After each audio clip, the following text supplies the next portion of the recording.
আসসালামু আলাইকুম everyone, welcome to my YouTube channel চাঁদপুরের কন্যা মায়াবতী। যে যেখান থেকে দেখছেন আশা করি ভালো আছেন। আলহামদুলিল্লাহ আমিও ভালো আছি।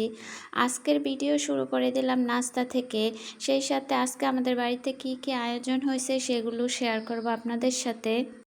অনেক দিন ধরে ঘরে পড়েছিল একটা সেমাইয়ের প্যাকেট। আসলে আমার বাচ্চারা আবার সেমাই খেতে চায় না, ওরা সকালবেলায় তো খেতে চায়ই না, আর আমারও সকালবেলা ভালো লাগে না, মিষ্টি জাতীয় কিছু খেতে ইচ্ছে করে না, সকাল হলে বমি বমি ভাব হয়, এই কারণে আর রান্না করা হয় না। তো আজকে ভাবলাম, কালকে দুধটা জাল দিছি, কেউই খাচ্ছে না, ভাবলাম এটা দিয়ে এখন নাস্তা করে ফেলি। তো সেই সাথে রুটি আর আম। আসলে এটা আমি কখনোই খাই না, এই ফার্স্ট টাইম ট্রাই করলাম আম দিয়ে দুধ দিয়ে রুটি দিয়ে। খারাপ লাগে না, মোটামুটি ভালোই লাগছে। আমার বাচ্চারা তো খেতে চায় না, ওরা তো নিয়ে বসেই আছে এগুলা। আমার হাজব্যান্ড আর আমি মিলে আম দিয়ে আর রুটি দিয়ে খাইলাম, জীবনের ফার্স্ট এই এগুলা খাইলাম। আলহামদুলিল্লাহ ভালো লাগছে। মাঝে মাঝে না একঘেয়েমি খাবার খেয়ে খেয়ে একদম হয়ে যায়, তো একটু ভিন্ন ধরনের খাবার খেতে ভালোই লাগে, খারাপ লাগে না। তো এই তো আমরা সবাই মিলে নাস্তা করে নিছি। আজকে আর আমি রান্না বান্না করব না, আজকে আমাদের বাড়িতে মরহম মাস উপলক্ষে আয়োজন চলতেছে। কিছু হুজুরকে দাওয়াত দেওয়া হয়েছে, আর বাড়ির লোকজন আর আশেপাশের কয়েকজন গরিব মানুষকে বলা হয়েছে। তো এই তো রান্না বান্না সব কিছু চলতেছে। একদিক দিয়ে বৃষ্টি আসতেছে একটু পর পর, আর রোদ উঠতেছে, আর একদিক দিয়ে রান্না বান্নার কাজ চলতেছে। আসলে আমাদের বাড়িটার এই জিনিসগুলো না আমার কাছে অনেক বেশি ভালো লাগে। যখন সবাই একসাথে মিলে কোনো কিছু করে, সেটার আনন্দটাই অন্যরকম হয়, সেটার অনুভূতিগুলো প্রকাশ করার মতো না। তো এই তো সব কিছু রেডি করে একদিক দিয়ে রান্না বান্না হচ্ছে, আরেক দিক দিয়ে সবাই কেটে বেটে বুটে সব কিছু রেডি করে দিচ্ছে। তো পবিত্র আশুরা উপলক্ষে আসলে কালকে করার কথা ছিল, কিন্তু কালকে তো সবাই রোজা রাখবে, রোজা রেখে এতগুলা কাজ করা সম্ভব না, তাই আজকেই সবাই মিলে এগুলা করতেছে।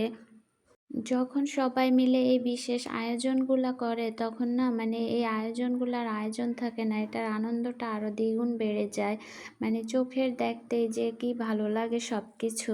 তো এই তো এদিক দিয়ে বাবুর্চি আবার মাংস মানে কষাইতেছে।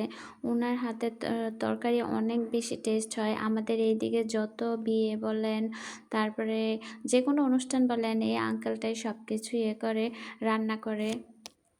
তো খুব একটা ভিডিও করতে পারি না, আসলে বৃষ্টি হচ্ছে আর যাওয়া সম্ভব না বারবার, যেহেতু এখানে মুরব্বিরা আছে, বারবার ভিডিও করাটা আমার কাছে লজ্জা লাগে। যেই মেয়েটা কখনোই মোবাইল তেমন একটা ইউজ করতো না, সেই মেয়েটা এখন সবার সামনে ভিডিও করবে, বারবার কেমন জানি লাগে। এ কারণে আমি আর বারবার যাই না।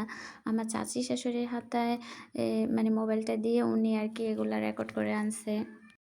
একটা বাড়িতে যখন অনেক মানুষ থাকে, তখন সেখানে ভালো মন্দ সব কিছু মিলেই থাকে।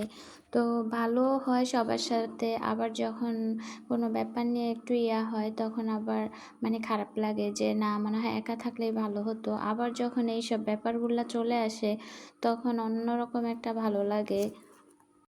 আর তাছাড়া অ্যাজ এ মুসলিম হিসাবে এই দিনগুলো তো আমাদের কাছে খুব স্পেশাল।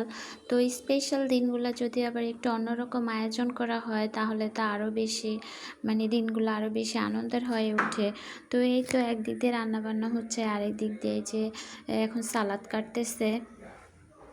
আসলে এই দিনগুলা কথা না বলা লাগে না, এমনি মনের ভিতরে একটা আনন্দ চলে আসে এই দিনগুলার কথা চিন্তা করলে।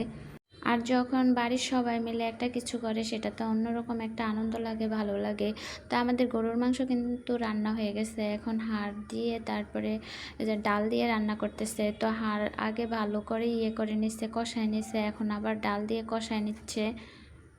আর আমাদের এদিকে এটা অনেক বেশি পপুলার খাবার, যে কোনো অনুষ্ঠানে, বিয়ে বাড়ি ছাড়া যে কোনো অনুষ্ঠানে এই রান্নাটা করবে, এই গরুর হাড্ডি উড্ডি দিয়ে তারপরে ডাল দিয়ে রান্না করবে, এটা একদম ফেমাস। তো এই তো সব কিছু রেডি হয়ে গেছে, এখন শুধু মেহমান আসার অপেক্ষা আর হুজুরেরা আসার অপেক্ষা। সবাই সব কিছু রেডি করে একদম বসে আছে।